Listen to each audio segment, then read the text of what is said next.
طلع وقال إن هو مش هيترشح للدورة الرئاسية القادمة، إمم. تمام؟ عايز أعرف بقى رأيك يا شاعر يا واحد ريت، من جمهور الأهلي. يا ريت، يا ريت. يا ريت.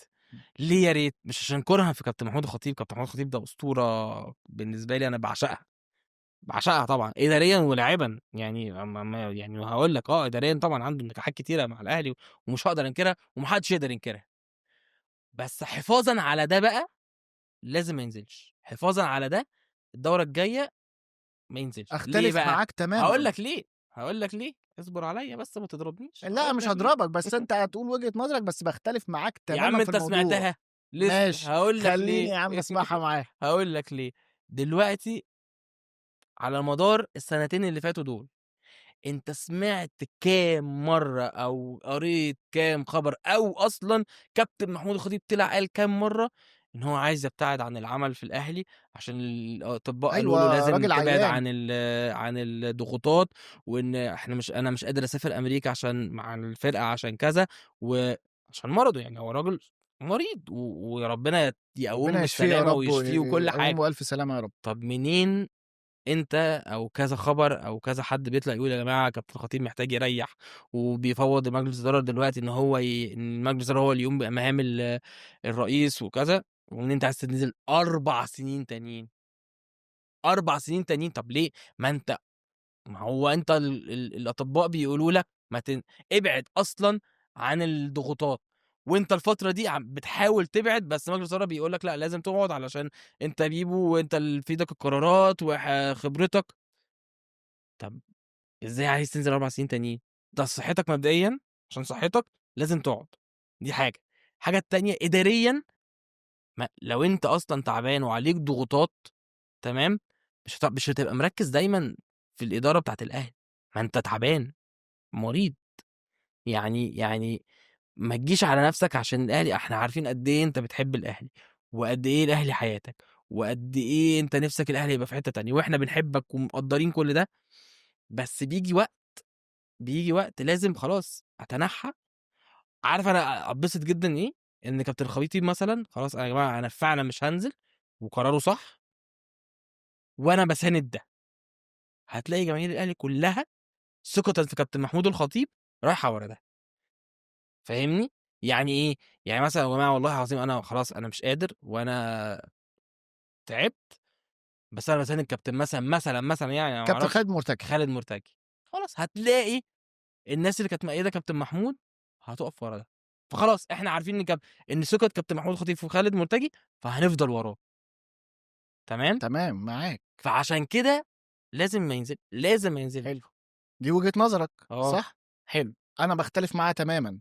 بُص بقى، قُل. أول حاجة، أولًا كابتن محمود خطيب هو اللي حاطط أول حجر أساس لفكرة الاستاد. الاستاد ده هيكون خلصان في خلال 3 سنين من الوقت اللي إحنا بنتكلم فيه دلوقتي. فأنا كمكافأةً لكابتن محمود الخطيب على ال8 سنين والفترة اللي هو عملها مع النادي الأهلي، أنا لازم أشوف كابتن محمود الخطيب موجود، دي 1. ليه؟ إن أنت فكرة إن أنت اللي تفتتح الاستاد، كابتن بيبو هو اللي يفتتح الاستاد عارف الحتّة ديّة كُلّنا يعني أي حد من جمهور النادي الأهلي بيحلم بيوم زي ده، بيحلم بالاستاد، أول استاد للنادي الأهلي، النادي الأهلي 1907. أقول لك حاجة تمام، على موضوع الاستاد ده، في حجر يا جماعة ورا أهو، أهو حجر أهو من الاستاد، أنا من الناس اللي اشتريت الحجر. حلو. فحلم الاستاد، حلم كل جمهور الأهلي. فكرة إن أنت يكون حد تاني غير كابتن بيبو مش متخيّلها. يعني أنا كواحد من الناس مش متخيّل خالص إن كابتن محمود الخطيب مش هو اللي هييجي يفتتح الاستاد. فأنا نِفْسي لأ يكمّل. وأقول لك أنا وجهة نظري بقى، حصلت في وقت من الأوقات كان الكابتن رحمة الله عليه كابتن صالح سليم آه، كان رئيس النادي، إمم، وكان في فترة علاج. ساعتها فوّض كل الأمور بتاعته، أمور الإدارة فوّضها لمين؟ للكابتن حسن حمدي. إمم، كان ساعتها هو نائب رئيس مجلس الإدارة وفوّضه هو بإن هو يدير النادي. ماشي، ليه ما يعملش كابتن الخطيب نفس القصة؟ يعني يكون موجود وياخدوا رأيه بس في القرارات الحاسمة، ويبقى هو برّه المشهد. وأصلًا كابتن بيبو ما بيظهرش. يعني كابتن بيبو مش هتلاقيه في الإعلام، مش هتلاقيه بيطلع كل يوم مثلًا مع الإعلاميين ولا حتى كمان بيطلع في قناة النادي الأهلي مع الكابتن أحمد شوبير. فما فيش الكلام ده. فأنا من وجهة نظري لأ، ينزل، ينزل ويبقى المرّة دي يقدر كوادر من تحتيه يخلّيه زي ما كابتن صالح سليم كده خلّى كابتن حسن حمدي من أعظم الرؤساء اللي جُم في تاريخ النادي الأهلي. أعظم، أنا بالنسبة لي هو أعظم. أنا بالنسبة لي كابتن محمود الخطيب، بس أنا باتكلّم إن الكابتن حسن حمدي كان مجرّد ما ادّى له الصلاحيات بدأ الراجل يشتغل.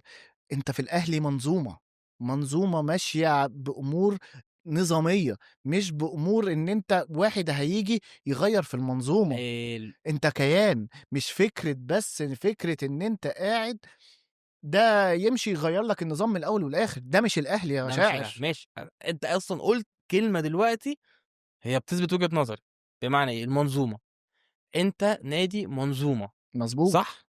طب هو أنت ليه عايز كابتن محمود الخطيب يفضل موجود وأنت نادي منظومة؟